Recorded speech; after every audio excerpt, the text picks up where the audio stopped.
Halo teman-teman, hari ini kita kembali belajar di rumah untuk menghindari penyebaran COVID-19.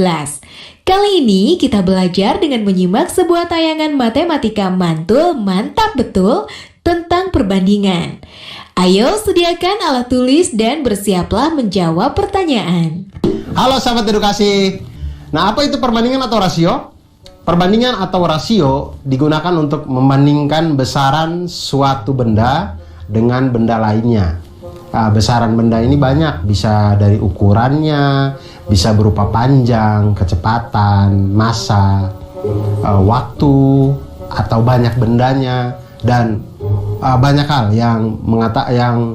yang tentang besaran, pokoknya besaran tentang suatu benda. Kemudian cara menyatakan rasio atau perbandingan ini itu ada 3 cara. Cara yang pertama itu adalah dengan bentuk pecahan. Semisal 2/3, pecahan 3/4, atau 5/8, dan seterusnya gitu. Lalu kedua, bisa dinyatakan dengan dua bilangan yang dipisahkan oleh titik 2. Misalnya kita lihat ada 2/3 tadi, bisa kita tulis menjadi 2/3. 2.2 kemudian 3, kemudian 5.2, kemudian 6, 5/6, dan seterusnya. Kemudian yang ketiga, bisa dinyatakan dengan dua bilangan yang dipisahkan oleh kata dari. Dipisahkan dengan kata dari. Jadi kalau 2/3 bisa disebut dengan 2/3. Atau biasa lihat di iklan-iklannya ada yang ternyata 9 dari 10 wanita menggunakan sampo ini, gitu-gitu. Nah, itu adalah kalimat-kalimat perbandingan. Nah, sekarang mari kita lihat teman-teman yang tadi yang sudah menghitung sekolahnya itu 150 orang. Berapa sih yang disurvei?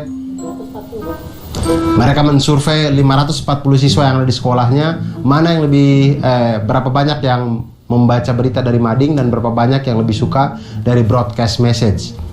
Dan di situ didapatlah ternyata 324 siswa memilih lebih suka membaca dari broadcast message. Kemudian 216 siswa memilih lebih suka membaca dari mading. Nah, kemudian guru pembimbingnya itu meminta untuk diberikan laporan dalam bentuk perbandingan, karena kalau bilangan-bilangan ini langsung diberikan terlalu besar gitu. Jadi maunya disederhanakan dalam bentuk perbandingan atau rasio. Nah, bagaimana caranya? Caranya adalah seperti kita mulai, diketahui 540 siswa yang disurvei, 324 broadcast message, 216 memilih mading. Maka perbandingannya adalah kita bandingkan langsung jumlah siswa yang memilih broadcast dibanding dengan jumlah mahasiswa yang mengikuti survei. Maka didapatlah 324 dibagi 540 sama dengan 3/5.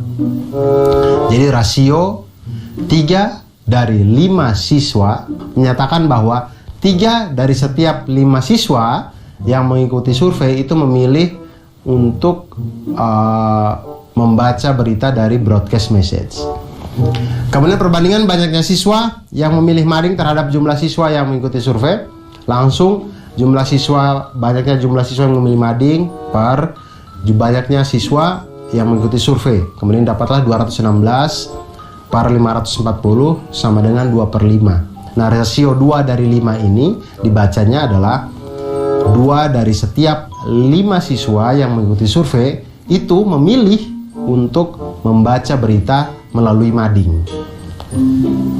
Dan untuk perbandingan banyaknya siswa yang memilih broadcast WhatsApp terhadap media mading yaitu 324 dibagi dengan 216 sama dengan 3/2. Maka perbandingannya adalah 3/2.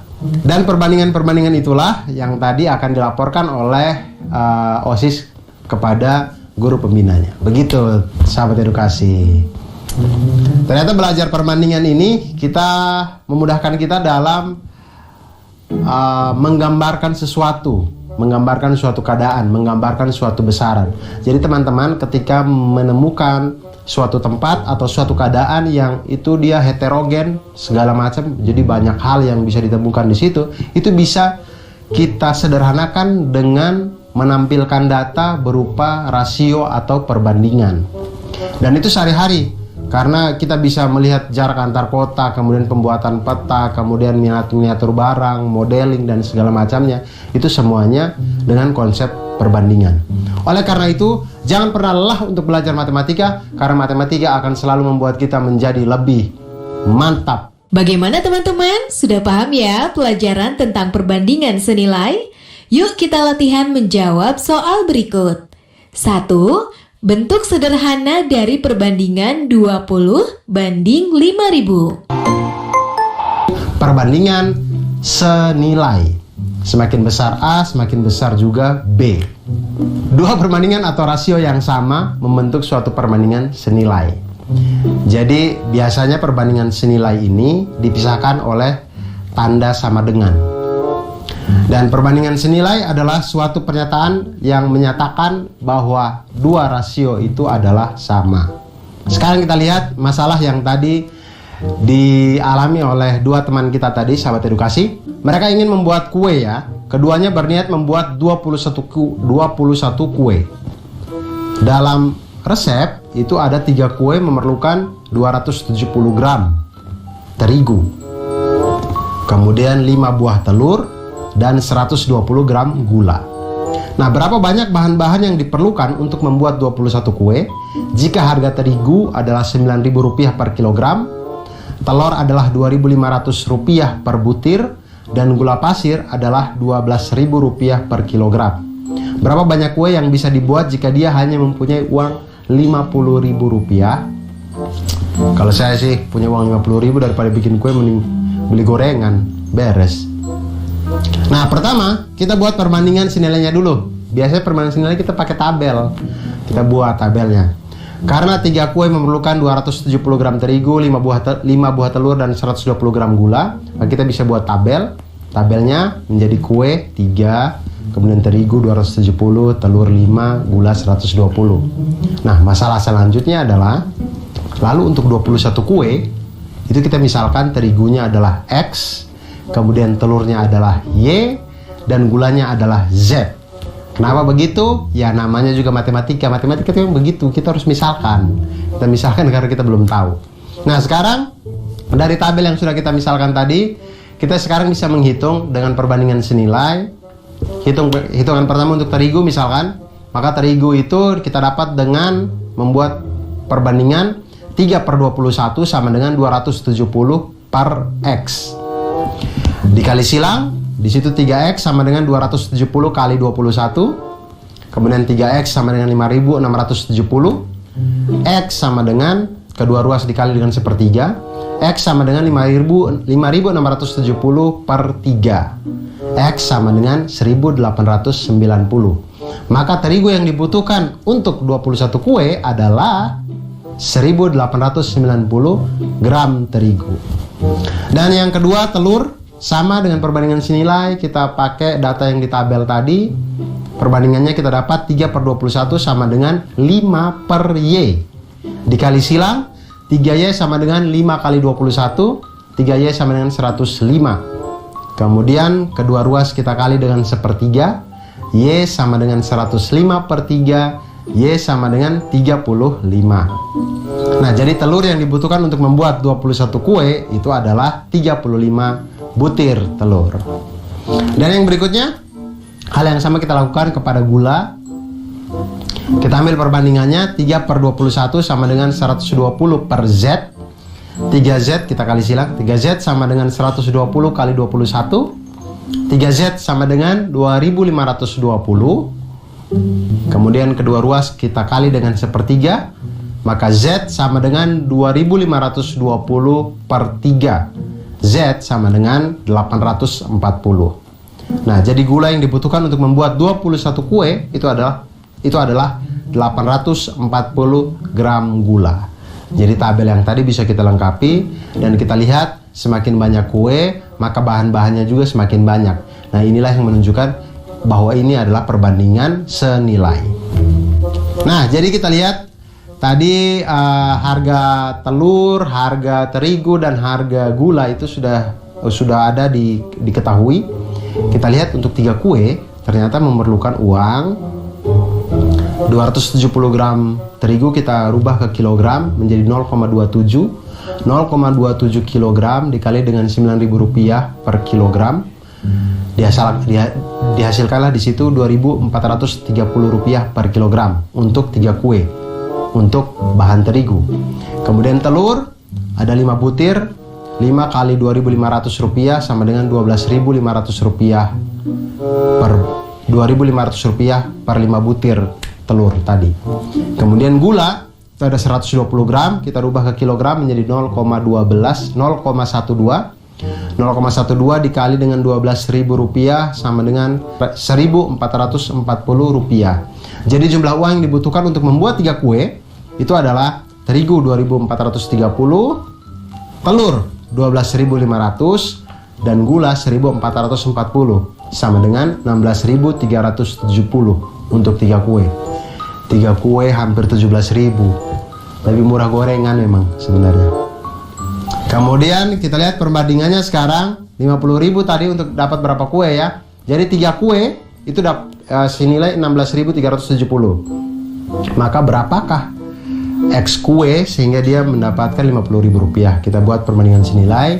Di situ 3 per X sama dengan 3 per X sama dengan 16.370 per 50.000. Maka dikali silang X sama dengan 50.000 kali 3 dibagi 16.370 sama dengan 9,16. Jadi dengan uang Rp50.000 itu bisa untuk mendapatkan kurang lebih 9 kue. Dengan sisa tepungnya sedikit ya, pokoknya dapatnya 9 kue. Ternyata membuat kue itu memerlukan bahan yang banyak untuk mendapatkan kue yang banyak. Karena kita berbicara di perbandingan senilai. Dan perbandingan senilai ini itu sering sekali kita gunakan di dalam kehidupan kita sehari-hari. Oleh karena itu sahabat edukasi, jangan pernah menyerah untuk belajar matematika, jangan pernah lelah untuk belajar matematika. Karena matematika itu membuat hidup kita menjadi lebih mantul, manfaat, betul. Bagaimana teman-teman? Sudah paham ya pelajaran tentang perbandingan senilai? Yuk kita latihan menjawab soal berikut. Sebuah mobil memerlukan 6 liter bensin untuk menempuh jarak 48 km. Jika mobil itu ingin menempuh jarak 240 km, maka bensin yang diperlukan adalah perbandingan berbalik nilai.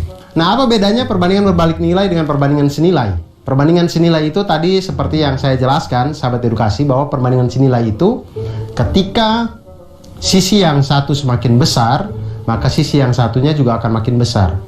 Tapi ketika perbandingan berbalik nilai, ketika sisi yang satunya nilainya makin besar, maka sisi yang sebelahnya nilainya akan semakin kecil. Itulah yang disebut dengan perbandingan berbalik nilai. Dalam definisi matematikanya, perbandingan berbalik nilai itu dikondisikan sebagai rasio Y per X, itu yang rasio Y per X tidak selalu sama. Sedangkan hasil kalinya X dikali dengan Y adalah konstan yang selalu sama. Jadi Y berbanding terbalik terhadap X. Nah, hubungan ini dapat ditunjukkan oleh persamaan X dikali Y sama dengan K, atau Y sama dengan K dibagi X, di mana K itu adalah konstanta. Itu dia. Nah, sekarang kita lihat masalah yang dialami oleh mandor yang tadi ya. Mandor yang tadi mempunyai pekerja sebanyak 20 orang. Nah, 20 orang ini diminta untuk menyelesaikan proyek ini selama 25 hari. Kemudian mereka bekerjalah selama 10 hari. 10 hari bekerja, ternyata pekerjaannya berhenti selama 3 hari. Nah, pertanyaannya sekarang adalah, jika pekerjaan tersebut harus diselesaikan tepat waktu, maka banyak pekerja yang diperlukan untuk tepat waktu itu adalah berapa? Nah, pertama seperti biasa kita susun hal-hal yang kita ketahui ini, sahabat edukasi, di dalam tabel sehingga pikiran kita runut gitu ya. Kita lihat di situ jumlah pekerja itu 20 pekerja. Untuk awal, waktu yang dibutuhkan adalah 25. Kemudian pekerjaan itu sudah diselesaikan selama 10 hari. Sudah dikerjakan selama 10 hari, belum selesai. Sudah dikerjakan selama 10 hari. Maka waktu yang tersisa adalah 25 dikurangi dengan 10 sama dengan 15 hari.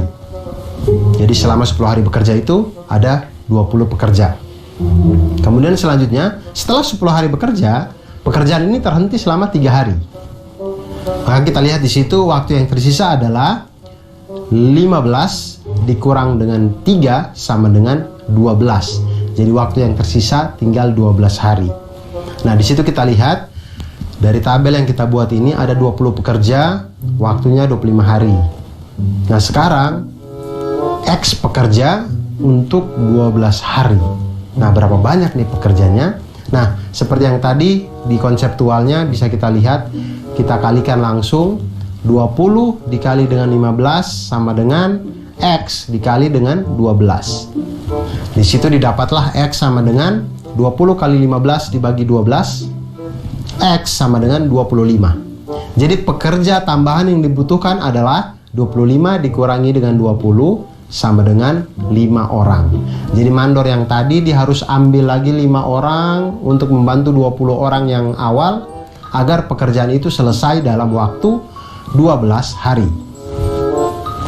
Dan sekali lagi, sahabat edukasi, jangan pernah menyerah untuk belajar matematika, jangan pernah lelah. Semoga ceria terus hidupnya karena matematika itu membuat kita menjadi mantul, manfaat betul.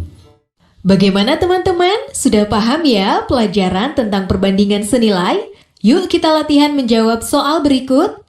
Suatu pekerjaan dapat diselesaikan selama 36 hari dengan 15 orang pekerja. Jika pekerjaan itu harus selesai dalam waktu 27 hari, berapa pekerja yang harus ditambahkan untuk menyelesaikan pekerjaan tersebut? Perbandingan skala. Nah, perbandingan skala ini itu memanfaatkan konsep perbandingan yang dari tadi kita sedang bahas. Nah, jadi sahabat edukasi, biasanya skala ini kita temukan di gambar-gambar, di model-model, modeling-modeling. Kalau kalian biasanya membeli mainan mobil, di dusnya itu ada tulisan 1:12. Ada lagi 1:54. Nah, itu adalah bentuk perbandingan skala yang maksudnya misalkan mainan motor kita beli tulisannya 1:12.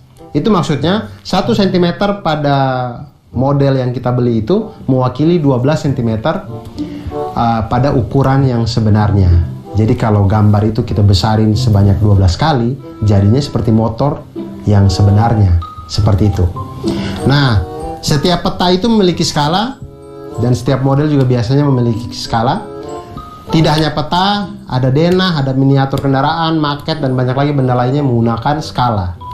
Nah, skala ini digunakan untuk menyatakan perbandingan antara ukuran gambar dan ukuran sebenarnya. Misal, ada provinsi dengan skala 1:1 juta. Itu artinya 1 cm pada peta itu mewakili 1 juta cm pada jarak sebenarnya. Nah, skala peta itu didapat dari skala peta sama dengan jarak pada peta dibagi jarak sebenarnya. Nah, sekarang kita lihat masalahnya yang tadi. Ketika dia menghitung Bandung 3 cm segini, dia bilang. Canggih emang anak-anak sekarang 3 cm ya. Nah, hal-hal yang kita dapat dari hitung skala cm-cm ini itu bisa kita tahu jarak sebenarnya dengan menggunakan perbandingan skala.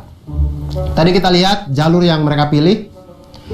Petanya itu punya skala 1:2.500.000.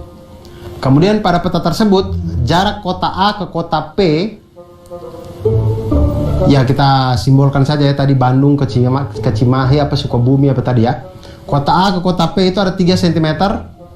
Kemudian kota P ke kota B itu sama dengan 6 cm. Kemudian kota A ke kota Q itu 3 cm. Kemudian kota Q ke kota B sama dengan 4 cm. Kemudian pertanyaannya adalah berapakah selisih jarak tempuh yang dilalui Ali dan Adi? Karena ada 2 jalur, Adi itu memilih berkendara dari kota A ke kota B melalui kota P, dan Ali memilih berkendara dari kota A ke kota B melalui kota Ki. Nah, disinilah kita hitung bersama. Untuk yang pertama, kita lihat Adi. Adi dia dari kota A ke kota kota B melalui P. Kita lihat jarak kota A ke kota P itu 3 cm, maka 3 kali jarak sebenarnya adalah 3 kali 2.500.000 sama dengan 7.500.000 cm jarak sebenarnya, maka itu menjadi 75 km. Kemudian jarak kota P ke kota B. A ke P dulu, baru P ke B. Jarak dari P ke B itu adalah 6 cm, maka jarak sebenarnya adalah 6 kali 2.500.000 sama dengan 15 juta cm atau sama dengan 150 km pada jarak sebenarnya. Jadi jarak sebenarnya dari kota A ke kota B melalui P itu sama dengan 75 km ditambah dengan 150 km sama dengan 225 km. Nah, sekarang kita lihat teman yang satunya berangkat dari kota A ke kota B melalui kota Ki. Nah, kita lihat sekarang jarak dari kota A ke kota Ki itu adalah 3 cm pada peta. Maka jarak sebenarnya adalah 3 cm dikali dengan 2.500.000 cm sama dengan 7.500.000 cm atau sama dengan 75 km. Tampaknya sama dengan jarak dari A ke P tadi ya. Kemudian jarak kota Ki ke kota B itu adalah 4 cm pada peta. Maka jarak sebenarnya adalah 4 cm dikali dengan 2.500.000 cm sama dengan 10 juta cm atau sama dengan 100 km. Maka jarak sebenarnya dari kota A ke kota B melalui kota Ki sama dengan 75 km ditambah dengan 100 km sama dengan 175 km. Jadi selisih jarak yang ditempuh oleh dua teman ini adalah 225 km dikurangi dengan 175 km sama dengan 50 km. Jadi ternyata lebih dekat kalau kita melalui kota Ki. Tapi siapa yang sampai lebih duluan? Ya tergantung siapa yang punya kecepatan lebih cepat tentunya. Nah, cara lainnya bisa juga kita kerjakan dengan kita jumlahkan dulu jarak-jarak yang ada pada peta. Misalkan teman yang pertama adalah kota A ke P, kemudian baru ke B. Itu menjadi 3 tambah 6 sama dengan 9 cm. Kemudian teman yang kedua dari A ke Ki, kemudian Ki ke B, itu mendapatkan 3 ditambah dengan 4 sama dengan 7 cm. Kemudian selisih jarak keduanya menjadi 9 dikurang 7 sama dengan 2 cm. Selisih jarak mereka pada peta. Nah, kemudian selisih jaraknya ini, 2 cm nya ini, kita hitung selisih sebenarnya. Maka 2 cm dikali dengan 2.500.000 cm sama dengan 5 juta cm sama dengan 50 km. Ternyata cara yang ini lebih cepat ya. Bagaimana teman-teman? Sudah paham ya pelajaran tentang perbandingan senilai? Yuk kita latihan menjawab soal berikut. Sebuah peta memiliki skala 1 juta banding 4.500.000. Jarak kota A dan B pada peta adalah 60 cm. Jarak sebenarnya antara kota A dan B adalah... Oh iya, jangan lupa untuk tetap belajar di rumah ya, dan jaga kesehatan dengan rajin mencuci tangan serta makan makanan yang bergizi. Sampai jumpa! Nah, sahabat edukasi, itu tadi perbandingan skala pada peta, pada modeling, pada segala macam denah dan macam-macam di kehidupan kita ini. Akhir kata, jangan pernah lelah untuk belajar matematika, jangan pernah menyerah. Terus ceria, terus semangat untuk belajar matematika, karena dengan matematika membuat hidup kita menjadi lebih mantul, manfaat, betul.